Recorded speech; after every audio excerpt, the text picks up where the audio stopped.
Hello and welcome to Inner World Revealed. This is Aditi and our topic today is the numerology number 2.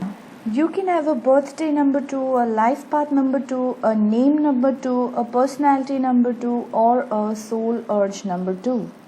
This is the combination lock and we all are like this combination lock, and there's a combination of numbers which is a key to us. No person is like totally a number 2 or a totally number 1, but there can be recurrences of the same number, and we all are a combination of a few numbers, and if we study these numbers carefully, we find a substantial amount of information about the person. Now once again on the screen you see the list of the important numbers that we use to judge a person. If you want to know how you can calculate these numbers, please refer to my vlog which you would reach once you click the link. The calculation of the birthday number is very simple. Just add the sum of the two digits if you have two digits, that is, and reduce the sum to a single digit, and if you have a single digit, that is your birthday number. 11 is a master number, so we do not reduce the 11 further and make it a 2. I'll be soon talking about the master numbers also. So 2s are the birthday numbers, 2 and 20 only, and not 11 and 29, although 11 and 29 also show qualities of the number 2. Now, in a nutshell, the birthday number is your basic character. The life path number says what you are born to do in this world. It's like an evaluation of your entire life.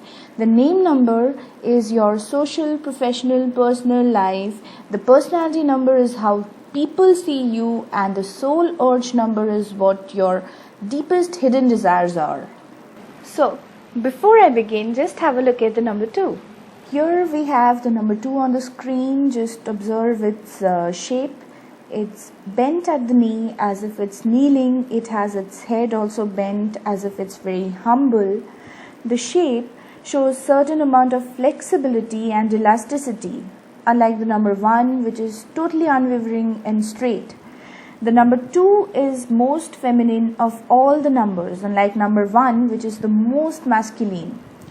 The number 2 is humble, soft, warm, and likes love and harmony around it. Unlike the number 1 which attracts the limelight, the number 2 works under the shadows. People who come under the number 2 are likely to be seen with very strong qualities of mind, because the number 2 is ruled by the moon, and moon indicates the mind. You know, it's the most striking quality of the number 2. They have a very, very strong imagination. They have imaginative powers and creative powers more than any other number. The moon ruled people are constantly thinking about something. They are always bothered about some unknown fear, and they're always worried about their future. And very trivial issues sometimes get magnified in their heads, and their mind never stops working.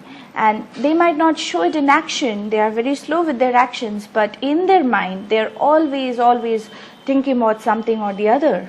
Their mind is their biggest power and their biggest challenge. If they know how to regulate their thoughts well, they can become great artists, scholars, mediators, great poets and whatnot. But if they do not know how to regulate their thoughts well, they can also become lunatics.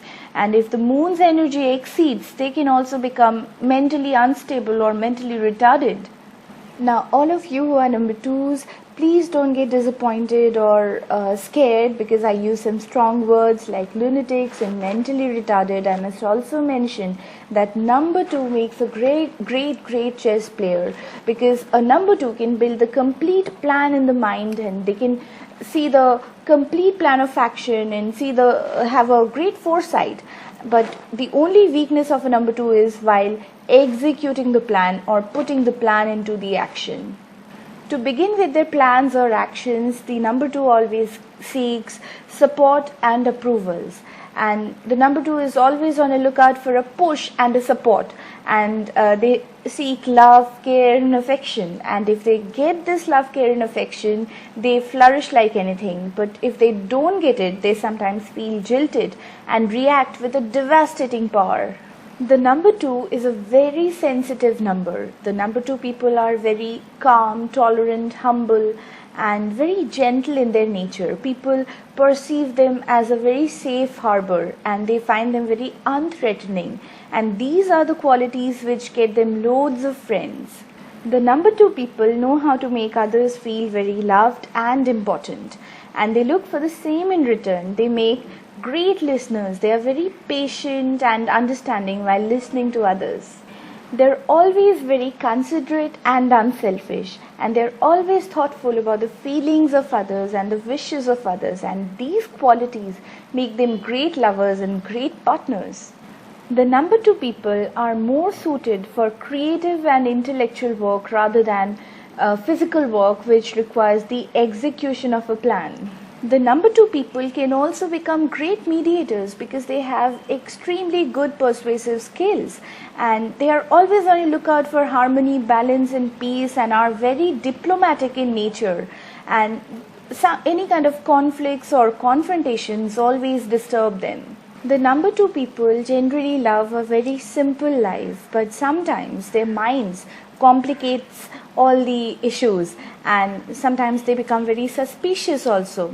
And because of their very gentle, humble and warm nature, people sometimes think that number 2 is a very weak person, but that's a big mistake, and I'll give you very good examples of that. One of the classic examples of the number 2 is Mahatma Gandhi. Born on the 2nd of October 1869, he was the spiritual leader of India and became famous as the pioneer of Satyagraha, which is known as the non-violent resistance to tyranny. He is known to be the main mind behind movements for civil rights and freedom across the world. We are aware of the softness in his nature. He was a sensitive, soft-spoken, warm and compassionate person, often mistaken as weak for his qualities, but such was the strength of his mind that he moved the entire nation with his ideas. You will also see that he was such a diplomatic person, avoided disharmony, violence and confrontations, and stuck to his methods of non-violent satyagraha. On the other hand, we have the next person, which is the other extreme, and we are going to talk about him next. Yes, you guessed it right. The image on the screen shows Adolf Hitler, the great dictator, tyrant and the biggest mind behind the World War II. He also was a birthday number 2. Now, how did this man, who is supposed to be very humble and sensitive kind, become a tyrant and a dictator? If you properly study the biography of Adolf Hitler, you would know that he was an extremely shy and sensitive kid who passed through immense trauma in early life. Being a number 2, he required love, care, attention and harmony, but he received only trauma, lost his parents in early childhood, grew up alone almost, wanted to pursue creativity and become an artist, but he was being denied admissions in the art school repeatedly. He went to join the army, which was against his nature, fought as a brave soldier for Germany in the World War I. He saw his friends die in the war front, lost his vision temporarily. All of this accumulated trauma made him vindictive. You also can realize what a great planner he was, being the biggest mind behind the World War II. And just imagine his persuasive skills that he made so many listen to him. So, that brings us to the end of the topic, and remember that every number has a promise and every number has a challenge. If you liked my log, please subscribe to the channel, and thanks a lot for watching Inner World Revealed.